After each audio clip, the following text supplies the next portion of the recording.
$32,800. That's what the bakers paid to fix a $40,000 foundation crack. No debt, no new monthly payment. A better repair than their neighbors got, done by a contractor they chose on their own terms. The Archers paid $55,000 for the exact same problem. Same neighborhood, same contractors, same crack. The difference wasn't income, it wasn't net worth. It was one thing: the bakers were not in a hurry. That gap over $22,000 on a single home repair is what I want to talk about today, not because of the money, because of what it reveals about a mechanism that runs silently through every major decision in your financial life. A mechanism the system has no interest in naming for you. It's called pressure independence.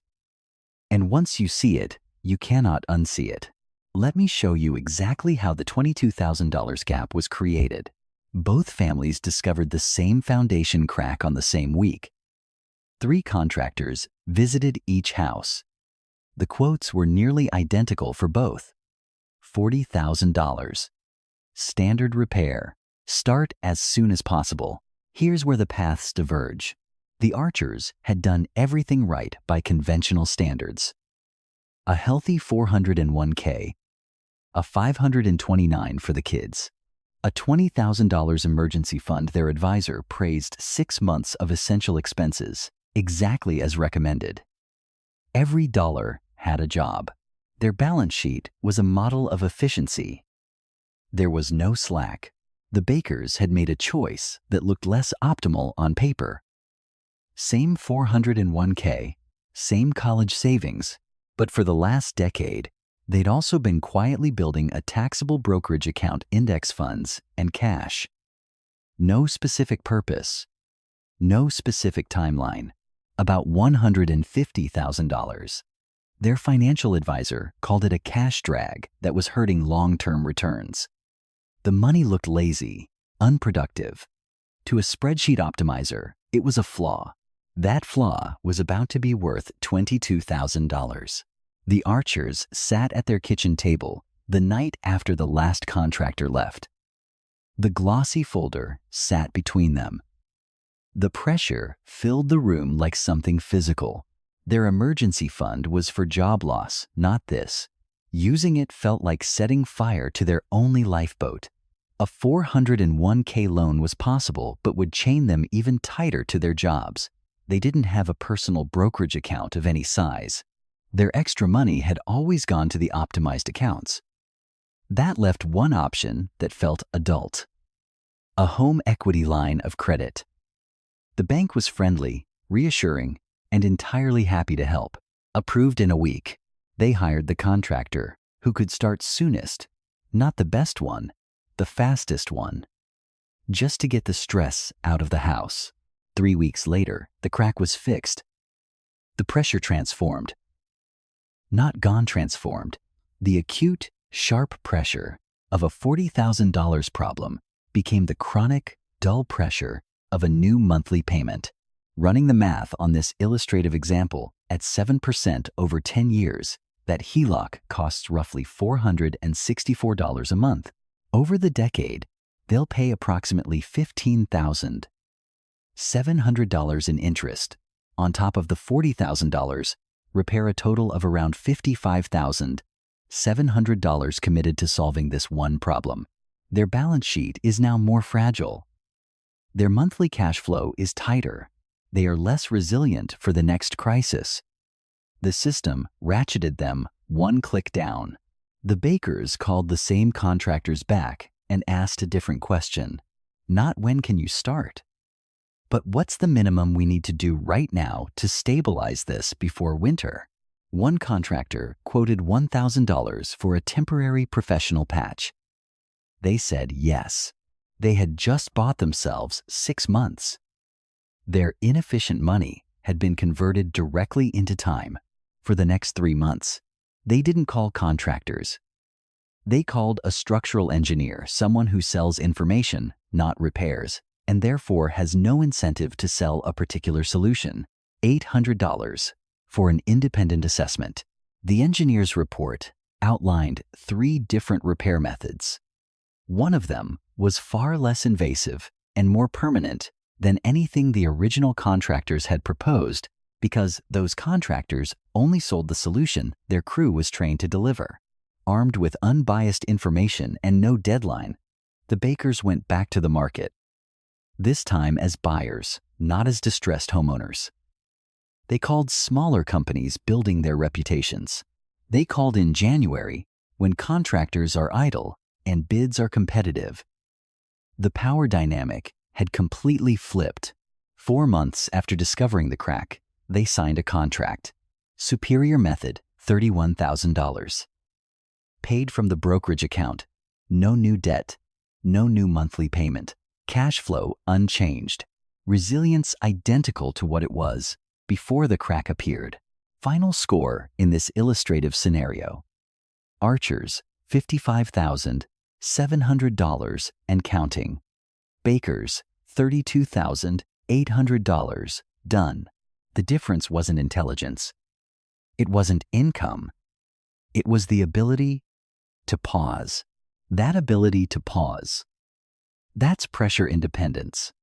It's not a dramatic thing. It's not FU money or early retirement or a theatrical resignation letter. It's far more ordinary and far more powerful than any of that.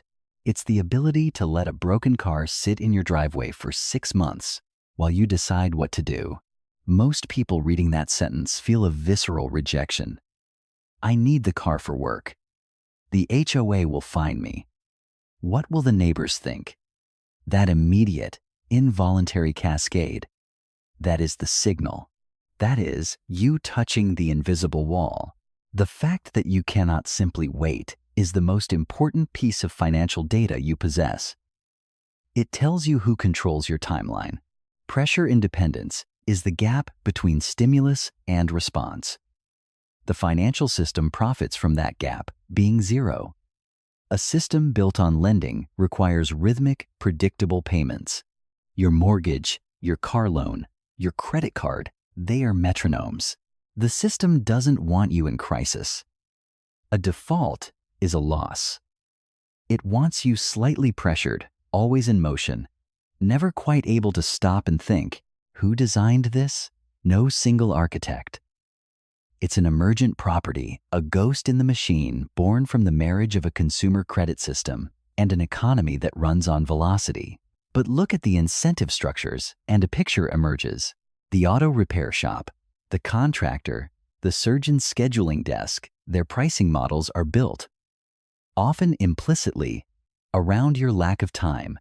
The contractor who came to the Archer's house didn't manufacture urgency out of malice. He mentioned the upcoming rain season because it was true and because it worked and because every customer who delayed cost him a scheduled crew slot. Urgency is simply the most efficient sales tool ever discovered. It collapses the decision window before comparison shopping can happen. Think about the last time you paid for overnight shipping. You weren't buying a product. You were buying a solution to a time problem, paying a premium to eliminate the gap between wanting something and having it. That is the urgency tax in its most naked form. The same logic runs through every compressed financial decision you've ever made. The plumber who charges double on a Sunday. The contractor you hired because he could start Tuesday. The flight you booked at 2 a.m. because you needed to be there by Friday. The financial advisor who said the market won't wait when you were deciding whether to invest a lump sum. Every point of friction the system imposes comes with an implicit offer to eliminate it for a price. And the less financial slack you carry, the more of those offers you are forced to accept. Urgency has a price tag. You pay it constantly. Most people never see the line item. When you have to decide now, you take the available solution, not the optimal one. You pay a premium for speed on the roof repair, the emergency flight, the last-minute hotel. You take the job offer because the HELOC payment is due, not because it's the right move. You accept the first medical opinion because scheduling a second one would take 3 weeks and you have a work deadline. Every compressed decision is a small tax, paid invisibly, accumulated quietly. Over a lifetime, it is an enormous sum, not in any single transaction, but in the compound interest of 1,000 suboptimal choices made under artificial time pressure. The trap is not that you make bad decisions. The trap is that pressure forces you to make good enough decisions right now. And the system is exquisitely designed to keep you there. Now watch how pressure independence, or its absence, runs through an entire life. Not just a home repair. A career offer arrives. 20% raise. But the new boss seems difficult, and the culture feels brittle. The commute is worse. The company's direction is unclear. For the archers, still absorbing that HELOC payment, the 20% isn't attractive, it's necessary. It's the number that closes the gap that opened when they took on the debt. They take it. They don't have the option to wait for something better. Something that fits. Something they actually want. They accept the available solution, not the optimal one. For the bakers, the same offer is evaluated on its actual merits. They can afford to say, not yet. They can wait 6 months for a role that offers a better life, not just better pay. Their professional trajectory is theirs to steer. A family member needs non-emergency surgery. The procedure isn't urgent, but delaying it has real costs. For the archers, the decision routes through the accounting department first. Which month is better for the deductible? Which surgeon is fully in network? Can this wait until after the end of year review? Because taking time off right now feels professionally risky and they cannot afford to lose any ground at work. The best surgeon in the area is out of network and charges a premium. They choose the in-network option. The decision that should be purely medical, who gives this person the best chance of a full recovery, has been filtered through a financial constraint they didn't choose. For the bakers, the question is simpler. When is the best time for the fastest, most complete recovery? They choose the best doctor. They deal with insurance reimbursement. Afterward, same healthcare system, same insurance plan, fundamentally different quality of decision. The stock market drops 20% over 6 weeks. For the archers, whose margins are already thin and whose sense of financial security is tightly coupled to their account balances, each percentage point drop lands in the gut. They refresh the app. They read the headlines. They have a conversation that starts as a check-in and ends as an argument about whether they should do something. The emotional pressure to act, to stop the bleeding, to feel like they're in control, becomes overwhelming. They move a portion to cash, or to bonds, or to whatever feels safer. They lock in the losses. When the market recovers, as it historically has, they are not fully on board for the recovery. Their fear costs them more than the drop itself. For the bakers, the same 20% drop changes nothing about their daily life. Their slack capital means their lifestyle isn't dependent on the market's performance that particular month. They can observe the drop with a kind of clinical detachment. They might even see it as an opportunity deploying some of their liquid capital to buy assets at a discount. Or they can simply ignore it entirely. Both options are available to them. Neither is available to the archers. A child gets into a college that wasn't on the original plan. More prestigious, more expensive, farther from home. For the archers, the conversation is an accounting exercise layered with guilt. Can we afford this? What would we have to give up? The answer is probably no. Or not without significant strain. And saying no to a child's dream while living in a house in a nice neighborhood carries its own specific kind of shame. For the bakers, the conversation is about the child. What's the right fit for their future? The financial side is real, but not the constraint. They can choose without the decision being made for them by a spreadsheet. Same income, same net worth on paper. Radically different experience of living. This is not a story about two fictional families. It's a structural description of two different relationships to time, and the financial system is specifically, relentlessly optimized to push you toward the archer's side of that divide. Not through force, but through the gentle, persistent suggestion that efficiency is virtue, that fully deployed capital is responsible capital, and that slack is waste. Here is what I want you to notice about all of this. The mechanism is most invisible to the people it affects most. The archers don't feel trapped. They feel responsible, diligent. They are managing their commitments without fail. They make every payment. They deliver every project. They solve every problem on schedule. They have mistaken the ability to absorb pressure for freedom from it. The cage is gilded. The walls are invisible until you press against them. The system taught you to define wealth as the ability to acquire assets. A house, a retirement fund, a stock portfolio. But each of those assets arrives with its own timeline, its own demands, its own form of pressure. The property tax is due. The market is down. The maintenance can't wait. The assets meant to create freedom end up creating new and more sophisticated versions of the same trap. So here is the reframe. Wealth is not an amount, it is a duration. It is the number of months you could absorb an unexpected event.